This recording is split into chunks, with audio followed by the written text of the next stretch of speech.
Good afternoon, everyone. I'm Grace Meng from TalkingData. As our company name is TalkingData, so I will talk a lot of data today and share with you some numbers and trends about the Chinese mobile gaming market based on our mobile big data platform.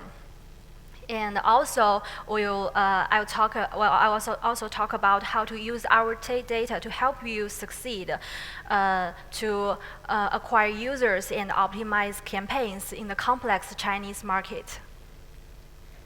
Okay, to start with my presentation, I'd like to introduce a bit about TalkingData, what we have and what we do. Basically, we are the largest mobile big data company in China, and we provide a variety of services for mobile developers, including analytics services, ad tracking, and DMP. You could see we have a vertical analytics platforms for mobile game developers. If you look at the top grossing chart of China, almost 50% of the games have adopted our services, and 80% of them are mid-core and hardcore mobile games. So we cooperate with nearly all the roles in the ecosystem, internet ecosystem. This is a list of our customers and partners. We are quite recognized and acknowledged by the whole mobile ecosystem of China. The content provider we cooperate now include PopCap, Winstone, and Changyou. By leveraging our data and services, the developers are able to do better operation and explore more insights into their users. So until now, we've covered 50,000 applications across 1.2 billion unique users. Most of them are in Chinese market. And with this large number of data, we build our own data management platform, and also we have large panel for mobile market estimation of the Chinese market. Here are some products and market intelligence products for the Chinese mobile market. We publish market benchmarks of the mobile gaming industry, and also the Android top grossing, and some company-specific tracker for Tencent and Changyou, this kind of publishers.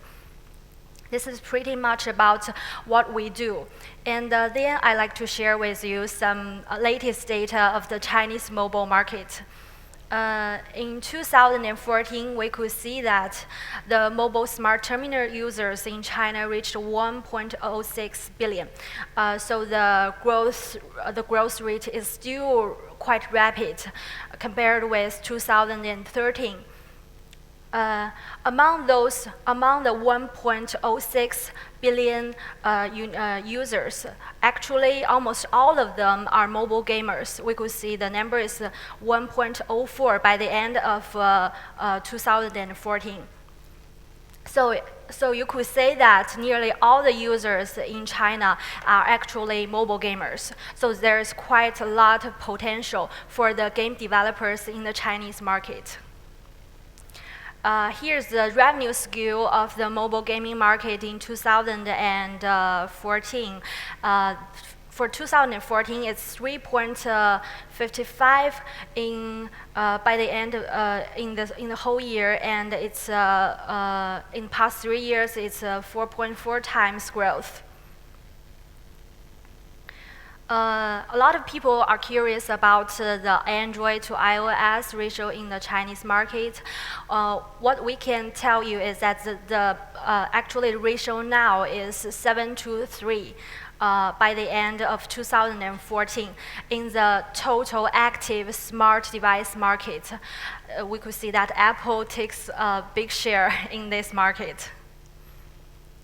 And also a very interesting thing is that we found that the female mobile game users has increased significantly in 2014 from 25% at the beginning of the year to the 38% at the end of the year. So that's not surprising. A lot of carol games are quite popular in China, such as Pop Star and 脑力达人. I don't know if you are familiar with this Chinese name, because a lot of Chinese female mobile gamers play these kind of carol games. Also, if we look at the user age distribution in December 2014, more than 70% of the users are below 35. So young people actually takes a big share of the total market. So the game themes and designs that cater to the young people interests is likely to become successful, such as One Piece and Boom Beach. Also, the Western titles have more chance because the young generation, they are very interested in the the Japanese cartoons, also the Western style animations, such kind of things. Here is the top 20 growth in Android gaming in China. We could see from the April data, the RPG and car games continue to dominate, claiming five of the top 10 spots. And the Meng from NetEase looks like a hit in the making. It jumps 28 spots and become #1 in the April grossing chart. We saw the MAU and DAU of 梦幻西游 was shooting up in April, increased like 10 times. So it's really really a big hit in April. Also, we could see the market tastes are changing. From the beginning of comparing 2014 with 2015, we could see there are less carol games and more action games and RPG games, especially for shooting game. In 2014, we see that in the top growth chart, there is non-shooting game. But if you look at the latest data, a lot of shooting games, they achieved a huge success. For example, like Tencent's Wayfire, it acquired a lot of users this year. Yeah, that's about the general data of the Chinese mobile gaming market. And then I'll talk about a little bit about the distribution and advertising of the Chinese mobile gaming market. In the Chinese market, actually, there are hundreds of third-party app stores in the Android market. For Apple, it's the official app store, but for Android, it's quite complex. This is a third-party Android app store ranking. The left one is 2014, and the right one is 2015. So we could see that the hardware app stores are rising quickly and taking the market share of other app stores. But in general, the third-party app store market is shrinking, and they are looking for transformation. For example, the Wandojia, which is sixth in the ranking, is shifting from distribution platform to a searching engine. So as the third-party Android app store, their market share and their traffic is shrinking. Actually, there are more chance for the applications. They could monetize their traffic and some games, some carol games like 2048 and Pop Star, although their payment rate and ARPPU are low, but they have a huge customer base, so they could optimize monetize their traffic and maximize their revenue. Yeah. Also, this is downloads number in the mobile advertising in 2014. We could see that the mobile advertising was increasing rapidly in 2014. But for the But for the incentive ads, although it grew rapidly in 2013 and the first half year of 2014, but actually it dropped a lot from the end of last year, and we could see that.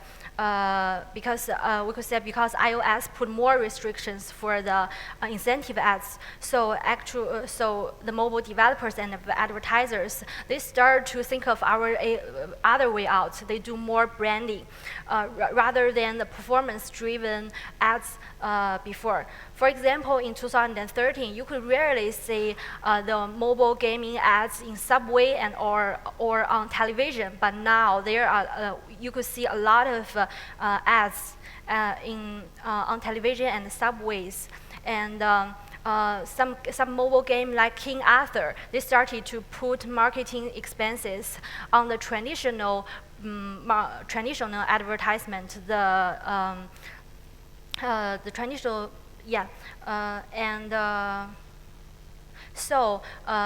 but we still believe that the performance-driven ads is the future trend, and by using DMP, actually you can do precise marketing and achieve better ROI. So that's why we recommend the advertisers and developers to use DMP. Here is because TalkingData, we have our own DMP. This is our DMP tech system. Actually, we can help developers and advertisers. If they give us their game title, we can help them to draw a profile of their target audience from all around the dimensions, including demographic, app preference, device and geographic.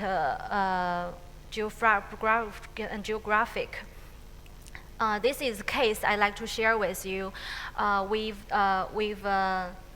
helped 秦时明月, it's also a hot game in Chinese market. We help them to acquire users.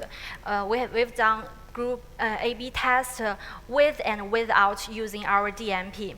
Because 秦时明月 is an animation card game, so after we draw the user profiling, we found that its target audience, they have interests like online game, video, and animation, also cards. So we filter devices by these tags and multiple conditions. With this device ID we also cooperate with the DSPs to reach the target audience with these DSPs through push notifications or other applications traffic. So you could see the results after using our DMP. Obviously, the ad performance has increased apparently with using our DMP. The click-through rate, register conversion rate, and also the payment rate increased a lot. The payment rate is 4 times by using our DMP. So that's why we believe that data can actually help game developers and advertisers to monetize, to target the right audience and to do better monetization. Here is some key trending of my presentation. That's pretty much about what I'd like to share with you today. If you have any questions, feel free to ask me. Thank you.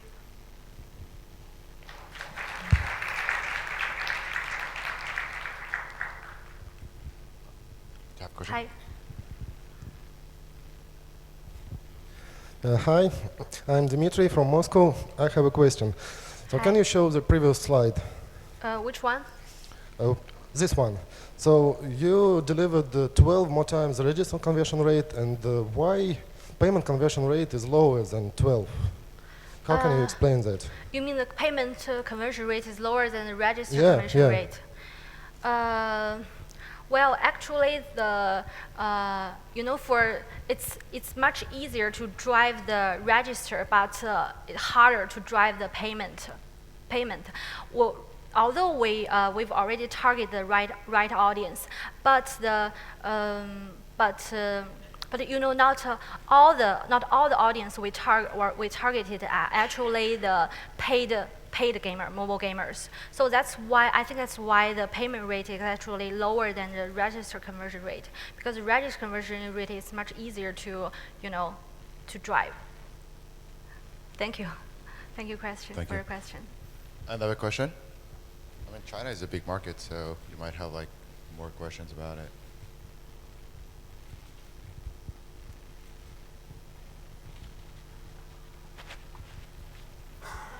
May I ask you about, you said you check about your users' interest in in some ways. Can you share with us how do you check this part of information? Because I noticed there is no social network in your partners. You mean the? Just You mean about the the ad slides, format? just about your case, your case study. You mean the case study? Yeah. The case study is actually we draw profile of the target user, and then we filter device IDs from our DMP, and then we target this audience with through DSP actually. Okay, thanks. Yeah, for the subway as formats, that's a trend that's a trend I talked about the current mobile developers and advertisers in China. As there are few, although there are a lot of third-party app stores and a lot of traffic sources, but the fact is that the advertiser, they have a lot of money, but they can't buy those traffic. They can't buy enough traffic for them to do the advertising. That's why they shift from the performance-driven ads to the branding ads. So they spend a lot of, what I see is that they spend a lot of money on the traditional ad formats like television and subway, do a lot of branding, but they don't know what those impressions are exposed to what kind of audience. So the ad performance is actually not that good by using the branding way. Okay, any other questions? No more? Okay. Okay, thank you Thank you very very much. much.